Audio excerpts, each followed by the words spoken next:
ध्रुव जैसे ही वहां से चला गया, तब वीर के पास आहान नाम का योद्धा आया। आहान, लीडर, आप इस छोटे से कीड़े की इतनी चिंता क्यों कर रहे हैं? अगर ये आपकी बात माने बिना ही गया है तो जाने दीजिए। अगर मर भी गया तो कह देंगे कि आपकी गलती से मारा गया है। वीर, गुस्से में आहान का गला पकड़ते हुए, मैं नहीं चाहता हूं कि मेरे हाथों से हेड का पद निकले, और अगर इसमें कोई भी आता है तो उसे मैं नहीं छोड़ूंगा। सभी लोग बहुत दूरी से ध्रुव की रक्षा करो, इतनी दूरी से कि न उस तिलिस्मी बीस्ट को और न ही ध्रुव को पता चले। मैं भी तुम्हारी तरह ही उस लड़के को पसंद नहीं करता हूं, समझे? अब ध्यान दो। सभी ने ऐसे ही ध्यान देते हुए चुपचाप वीर के आदेश को मानते हुए दूरी से ही ध्रुव पर नजर रखने लगे। इधर ध्रुव अब तक उन लोगों से काफी दूर था।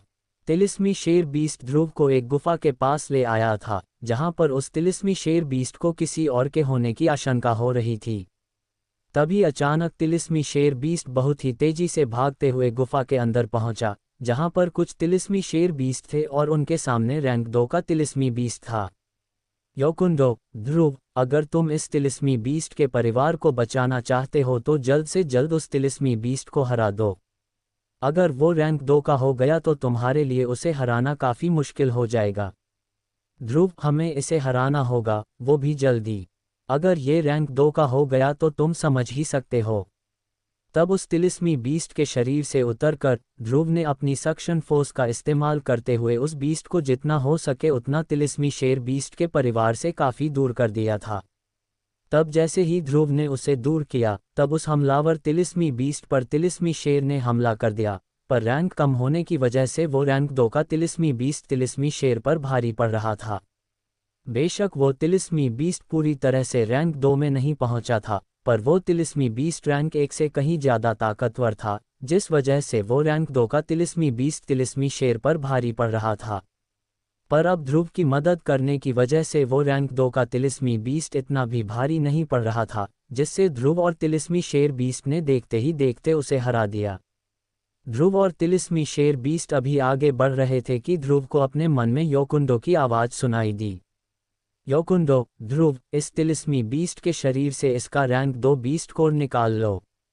बीस्ट कोर एक ऐसी चीज होती है जो हर तरह के तिलिस्मी बीस्ट के अंदर होती है, जो उनके मरने के बाद भी सही सलामत रहती है। और ये बीस्ट कोर वैद के सबसे ज्यादा जरूरत की चीज होती है और इसे हासिल करना भी काफी मुश्किल होता है। ध्रुव को भी योकुंडो की बात ने जैसे कुछ याद दिलाया। ध्रुव अपने आप से, मैं कैसे भूल सकता हूँ। इधर जैसे ही उस तिलिस्मी शेर बीस्ट ने ध्रुव को अपना साथ देते हुए देखा, तो उसे इतना तो पता चला कि हर इंसान बुरा नहीं होता है। अब तक ध्रुव ने रैंक 2 का बीस्ट कोर निकाल लिया और ध्रुव उसे देखते जा रहा था, जो बहुत ही चमक रहा था। इस वजह से जैसे इस तिलिस्मी बीस्ट की किसी सोच को गलत साबित कर दिया और देखते ही देखते उस तिलिस्मी बीस्ट का शरीर लाल रंग से चमकने लगा। और देखते ही देखते उस तिलिस्मी बीस्ट का शरीर बड़ा हो रहा था। वो पहले से बहुत बड़ा था, पर अब उस तिलिस्मी बीस्ट का शरीर पहले से 2 गुना बड़ा हो गया था। और जब उस तिलिस्मी बीस्ट के शरीर से लाल हटने लगा, ध्रुव ने पीछे मुड़कर देखा तो अपनी आंखों के सामने की चीज को देखकर ध्रुव हैरान था। ध्रुव ने देखा कि तिलिस्मी शेर बीस्ट के शरीर के छोटे छोटे नुकीले पत्थर इस बार किसी हीरे की तरह चमक रहे थे और वो अब पहले से थोड़ा बड़ा भी हो गया था। योकुंडो, ध्रुव, लगता है ये काफी अनोखा तिलिस्मी बीस्ट है। एक तिलिस्मी बीस्ट के लिए अपनी रैंक को बढ़ाना काफी अनोखी बात है। ध्रुव, मैं इस तिलिस्मी बीस्ट के बारे में जानकर ही रहूंगा। तब फिर तिलिस्मी शेर बीस्ट अपने परिवार के पास गया और कुछ देर तक उनसे मिला।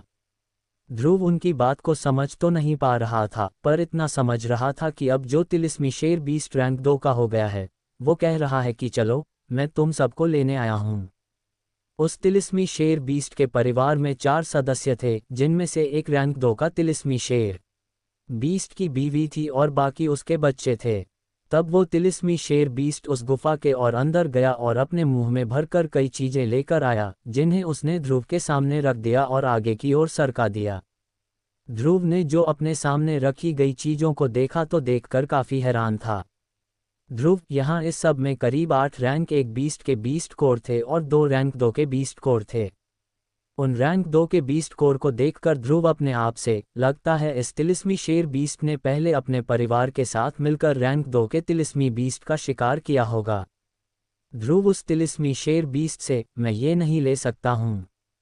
बेशक अब ये तुम्हारे काम ना आए पर ये तुम्हारे परिवार के काम तो आ ही सकते हैं। तभी उस तिलिस्मी शेर बीस्ट के परिवार के बाकी के सदस्य भी आ गए, जिन्होंने मना करते हुए अपने मुंह से उन चीज़ों को ध्रुव की ओर बढ़ा दिया। ध्रुव अपने मन में, ऐसा लग रहा है जैसे ये तिलिस्मी शेर बीस्ट के बच्चे कह रहे हैं कि अगर आप न होते तो हम अपने पिता से नहीं मिल पाते। ध्रुव ने उनकी बात मानते हुए उन सब चीज़ों को रख लिया था। जो भी ध्रुव को मिला था उसमें 8 रैंक 1 बीस्ट कोर थे, 2 रैंक 2 के बीस्ट कोर थे और साथ ही कुछ जड़ी बूटियां थीं। योकुंडो, ध्रुव, तुम्हारी तो किस्मत खुल गई। ये सब चीज़ें तुम्हारे बहुत ही काम आएंगी। ध्रुव बस योकुंडो की बात सुनते हुए तिलिस्मी शेर बीस्ट के परिवार के साथ वहां से वीर की ओर बढ़ने लगा था। तब ध्रुव ने उस तिलिस्मी शेर बीस्ट से कहा, इन्हें पता नहीं चलना चाहिए कि तुम्हारा रैंक कैसे बढ़ा। मैं जो भी कहूँ उस पर बस हाँ कर देना। ये वीर मुझे ठीक नहीं लग रहा है। ध्रुव की बात को ध्यान से सुनते हुए तिलिस्मी शेर बीस्ट ने हाँ कर दिया। आखिर क्या होगा इस कहानी में आगे? क्या ध्रुव को वीर के इरादों के बारे में पता चल गया था? अगर आपको इन सभी सवालों के जवाब चाहिए तो बने रहिए मेरे यानी आरजे सिद्धार्थ के साथ, सिर्फ पॉकेट एफएम पर।